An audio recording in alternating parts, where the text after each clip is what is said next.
Welcome to the Your Illini Nation pregame show, live here from State Farm Center. Bret Beherns along with Derek Piper from Illini Inquirer.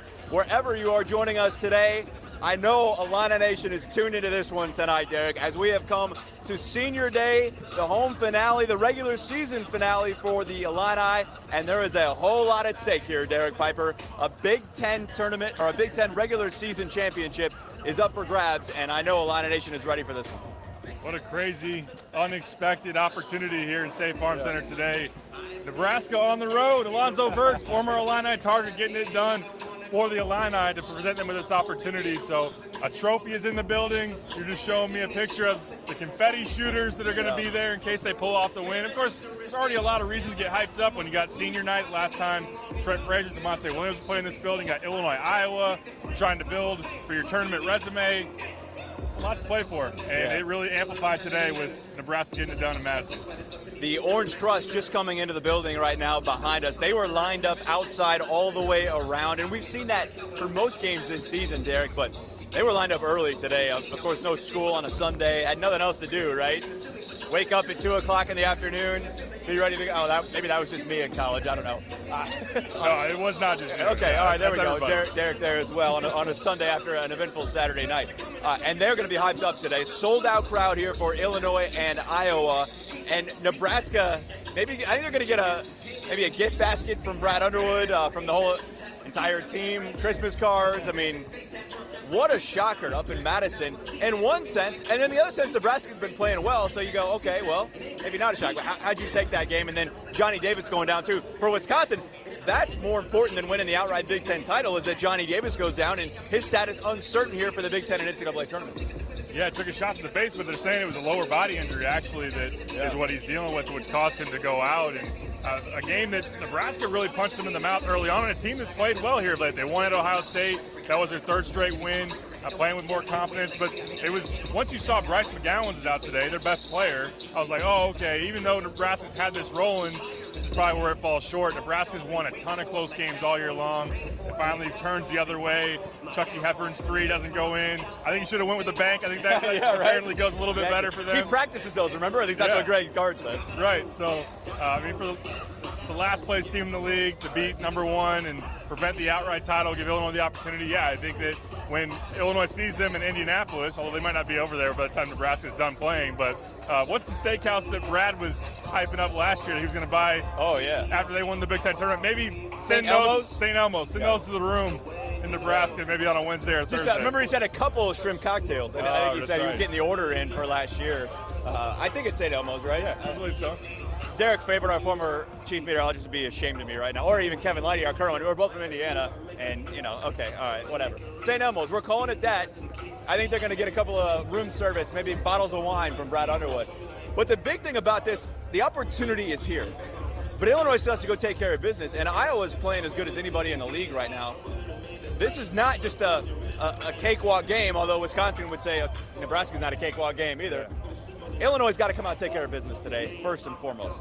They certainly do, and Iowa's won 8 of 9, and they're playing fantastic. Keegan Murray during that stretch, he's had a fantastic year, but really in particular, the last month of the season, averaging more than 25 points a game, shooting higher, about 60% from the field, 50% from three.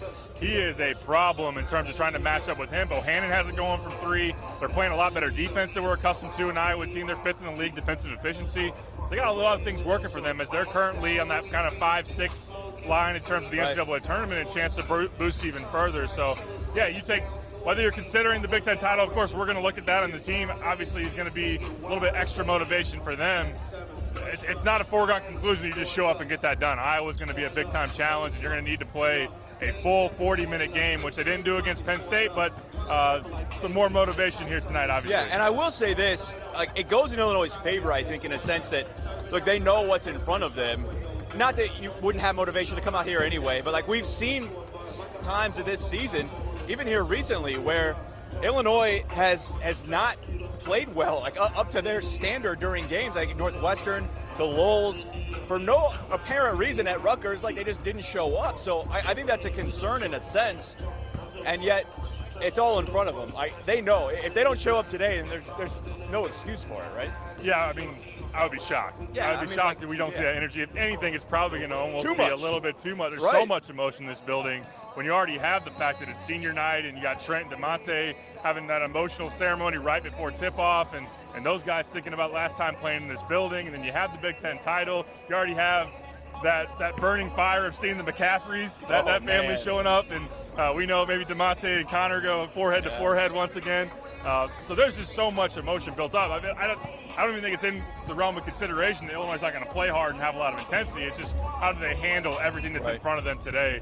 But it certainly is going to be something we'll see how they handle it. But no, I think they'll play with extreme energy. I mean, if they don't, it would just be a complete shock. Right. There's so much history. It's poetic in a sense that we're here on March 6th, almost 2 years to the day, Derek, of that 2020 season where we were just a handful of days from the pandemic and everything getting shut down in the sports world. And here we are, nearly 2 years to the day later, playing Iowa on a Sunday, a night game once again. Yeah. There's only 3 players, though, that actually played in that game. I looked it up. It's Kofi, it's Trent, DeMonte. Everyone else is gone from that team that played in the game in that sense. And so there's this weird sense of like history, but yet it's a different team. You know what I mean? So I think it's just awesome for the storyline. And that's what I root for, is the story, Derek, that like, hey, everything is on the table here. Illinois wasn't playing for a Big Ten title in 2020. They were the 4 seed, I believe, in the Big Ten tournament that year. Really just happy to be into that, Friday game in a sense. You know what I mean? But all the optimism in the world was there for Illinois going into that. That's what I remember from that. What do you take away from that game on that Sunday night, nearly 2 years ago to the day? What do you remember about that? Obviously, the Connor and DeMonte, it was all great, right? Brad signing the big Fran head, that was one of my favorite things. Awesome. What do you remember about that and just the story that here we are 2 years later? I know Io hit a big pull-up jumper in that game. I think he ultimately maybe missed a free throw late that gave Iowa a chance. Clearly, the final play of the game that everybody remembers is Kofi blocking Luka Garza. Right. Just the battles that those two had over the years, this was fantastic. And, I mean, throughout the pandemic, when you're at home or you're watching sports with no fans, you thought back to remember that Illinois-Iowa game. It just kind of was a lingering memory in your mind of what a sold-out crowd was like, what the vibe in the building was like. When we were here watching Illinois last year, for as good as that team was, and even the battles against Iowa were fantastic, but you didn't have that environment, and we were just waiting for that. It came back this year. I think that this is going to be as good as that, if not better, just knowing that there's a little bit extra. I think that for it to kind of have that reflection point and come full circle, and we'll obviously talk about Trent and DeMonte in general, like from where they started to this being their last game in this building, is also, I think, poetic justice and a big opportunity to have a really cool storyline at the very end of it. Oh, man, I love it. Just the story is there, It would be, obviously hurtful if Illinois can't get it done for Illini Nation today, but, what a conclusion to the story after not winning the Big Ten title last year. And they felt like they were deserving at 16-4 with 2 more Big Ten wins than Michigan. To get that opportunity to now win the Big Ten regular season title would be really cool for them today if they can get that done. A couple updates here, Derek, just from logistics today. We did see R.J. Melendez out on the court. I would expect him to play today coming off that appendectomy surgery that he had. I did not see Benjamin Bossman-Verdon. Have you seen him at all? I saw him in the hallway. He's not in uniform, so he won't be available today. Couple updates. Ben coming off the concussion, maybe taking a little bit longer there on the concussion protocol after getting hit at Michigan State, which has been a couple of weeks now since that game.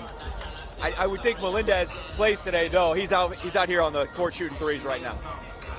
No sign of Jacob Grandison to this point, doesn't look like. Say that again. Jacob Grandison, no sign of him to this point. It doesn't look like. That's another important update there. And there's Ben right there, not in uniform. So I would guess he's not going to go today.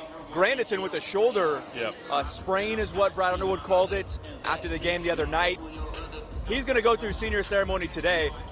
I feel like, if Grandison does not play, but Melendez does, you get a little bit of a depth there at least to make up for that in that sense.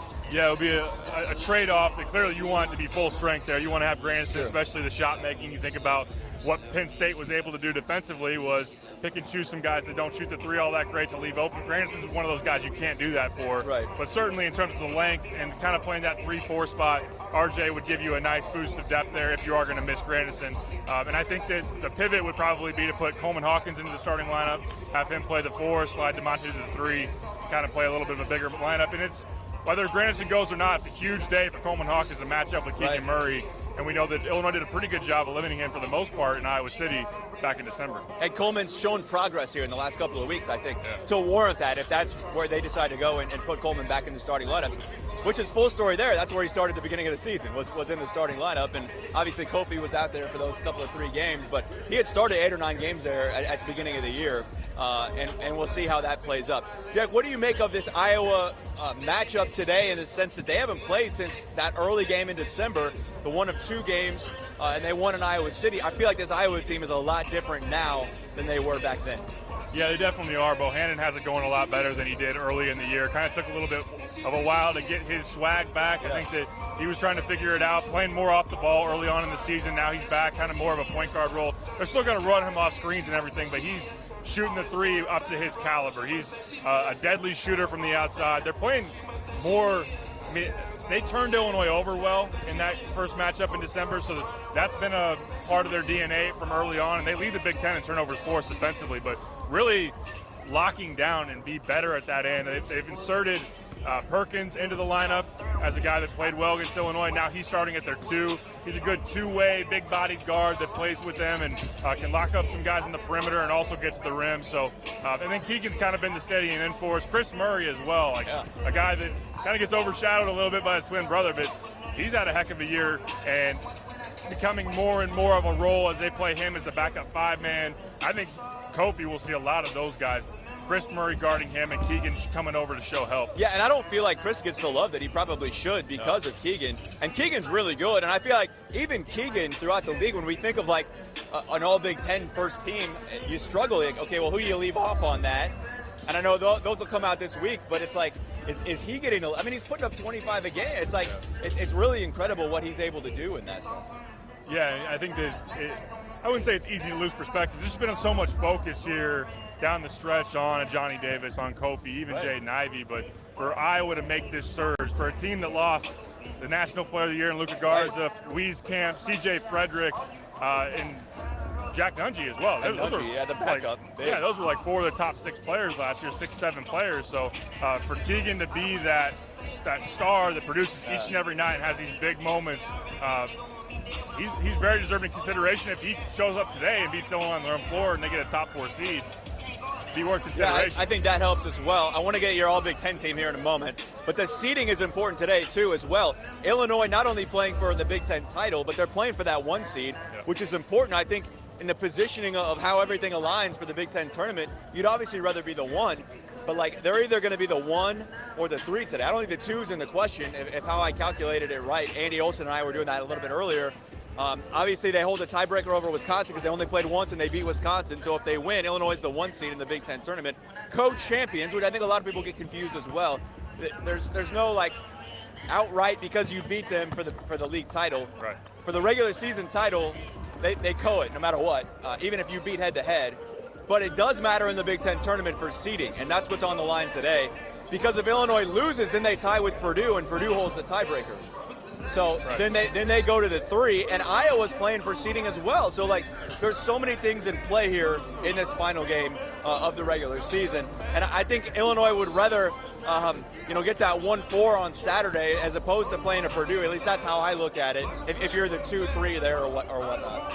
I would certainly agree. I know Purdue hasn't played their best basketball here late, making it scary against Indiana, losing that game against Wisconsin. But still, in terms of a matchup, in terms of knowing Zach Edey against Kofi Coburn, how he can make things tough on Kofi, knowing that Jaden Ivey is one of the best guards still in college basketball, I think you'd want to avoid Purdue. Not that you don't want to see them again to try to get that revenge after they beat you twice, but why not have it on a Sunday in that Big Ten tournament championship game? But I do look at that 8-9. I think that by Michigan State winning, it locks up that it's Indiana or Michigan. Yep. Michigan's a pretty good team. I think that facing them again, there'll be better matchups. Personally, I'd rather see Michigan State than Michigan again, but I think that getting the 1 would be a big deal, avoiding that 2-3, but Iowa would be the 4 if they, although would they be the 4 if they lose? I don't know. No, I think they fall down if they lose. Yeah. Rutgers then would be the 4 as far as I have the understanding of that, and the tiebreakers get a little complicated there. Yeah, there's a lot of moving pieces here. And that 8-9 game, if it is Michigan and Indiana, how that would play out into, Indiana really needs a win there for the NCAA tournament. I feel like Michigan probably is locked up today after winning. That's how I view it, no matter what happens in the Big Ten tournament. But, if it's me, I think I'd rather see that 8-9-1 and take your chances with Indiana, especially if they do win there. All right, your ballot's going to be due this week. who do you leave? Like, the bigger question to me is who you leave off. Yeah. I mean, because team all Big Ten. Kofi's a lock, Johnny's a lock, right? Jaden Ivey and Johnny Davis. Those are locks, right? We haven't even said Keegan yet. That's what I mean. Who do you leave off? EJ, I feel like, is a lock. Who's the fifth? Who do you go with? So we have Kofi, Ivy, Davis, EJ. EJ's got to be on there, right? And then it's Keegan. Or is there anybody else in consideration, or is that the obvious one? I think that might be the five. That's got to be the five. Okay, all right. That's your five. That's your vote? Yeah, absolutely. Did I sound confident in doing that? I was trying to make sure I didn't leave anybody off. Somebody's going to make a case for somebody else. I mean, Trace hasn't had that first team, I think Hunter came on. Hunter was on the first team last was year. Very good. But he didn't play today. I would put him in second team. Second team. Put probably Trace as second team. Yep. I mean, Edie's probably second team as well. Edie's probably there. Does Trent make a push for that? I think. Does Trent get second team? He's more likely probably third team, but I think he's got a shot at second team. I think in terms of what he's meant to Illinois, defensive, the two-way impact, and he's put up pretty good numbers. Who else from Illinois? Second or third team? Honorable mention. Third team? Honorable mention? At least honorable mention. I would agree with honorable mention from Alfonso. I'm going to say Trent gets second team. Okay. I think from the coaches, he's got enough respect from those coaches, and we've heard it this season. I mean, the media might not see it, but I feel like the coaches do. Like, they know how good he is and what impact he makes there. So that's going to be my pick. I'm going to say second team for Trent Frazier. And I think he should feel great about that. Yeah. I mean, for what he's done and his legacy here, I think that would be phenomenal. Also want to mention, Derek, 5 guys today are going to be recognized for senior ceremony, right? Kofi is walking, so is Jacob. They both have an opportunity to come back next year. We saw this last year, and we've seen it in the past with guys like, okay, are we going to go or are we not? Obviously, I think Trent DeMonte thought last year was it. I really did. And they decided to come back. What do you think? I mean, there's a lot left here to debate and discuss about it. But, like, what's your gut say? Do those guys make a decision to come back? Jacob, Kofi? I think that with Jacob, I mean, him being 23, turning 24, I think he's going to get his master's by the end of this spring semester. I could see him making a decision and saying, okay, I've had enough of college. I think he can play professionally. He's going to make 100%. Some money playing somewhere professionally. Now, I think based on the end of the tournament, wherever that comes to an end, would there be a try to run it back? I think it could be something that passes through his mind, but ultimately I would expect him to go, in my opinion. That's kind of my feeling. Kofi, the NIL is the game changer, isn't it? That's what it comes down to. It's what it all comes down to. That's right. He could probably make, as of now, not being a projected NBA draft pick, probably would be in the G League. I think that he would prefer that versus going overseas, just because it's more of an easier luck for the NBA if he were to be having a great year, someone gets hurt in the NBA. He can make more money potentially here at Illinois than versus a G 100%. League contract. Now, if he was going to sign a two-way potentially with an NBA team, that could be a little bit more lucrative for him. So I think it'll be interesting. One point to kind of pay attention to is that I think he's already reached the limit of testing the waters. If he enters his name to the draft again, I don't think he can pull out. That was the old rule, and I asked about this a while back. Changed, huh? I'm not 100% certain on it, but I think they changed that. Previously, you could only go twice. Yeah. The second time you entered, you had to go. Yeah.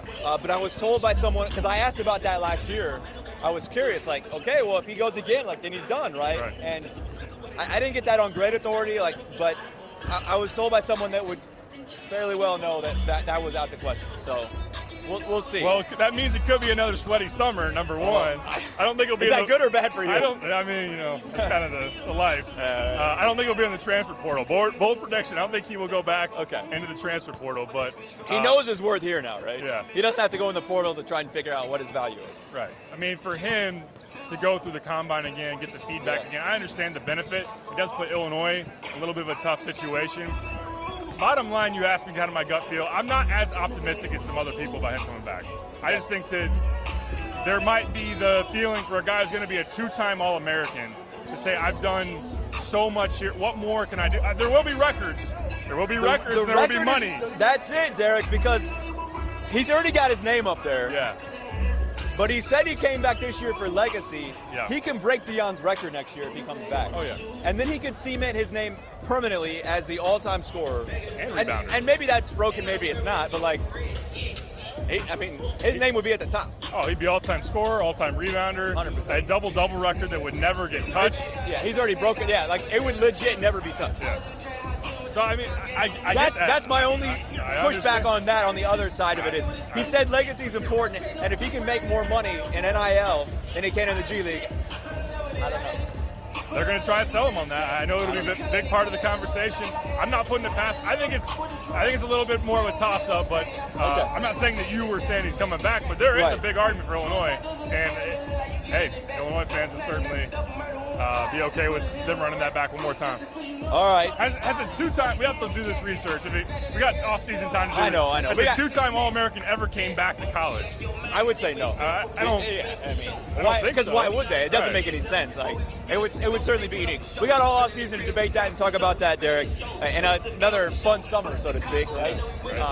Let's get to our predictions here. I can't see Illinois losing this game. They're going to be ready to go. The confetti's here. It's just right over here. Like, orange and blue confetti. The moment is this, right? You said it earlier. If you can't get up for this, then, you're not going to get up. Like, so what'd you pick on the board? I'll go first this time. I think Illinois wins it today, 77-74.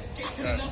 What do you got? This game was played in the 80s back in December. I think it will continue to be a high-scoring game, and I'm with you. I just don't see how, with the motivation being there, with the building is going to be absolutely on fire, and I think that it will be cool for the story of the tough times that DeMonte and Trent went through to end their career. I mean, there's still a push in the tournament. Don't get us wrong. Like, there's still a lot more to achieve to be satisfied with what this year would be. But if they put a banner up there, a Big Ten title, they'll be remembered as winners, but I think would mean a lot for guys that took a lot of losing early on. I think Trent Frazier steps up, maybe goes on one of those back-to-back 3 runs late.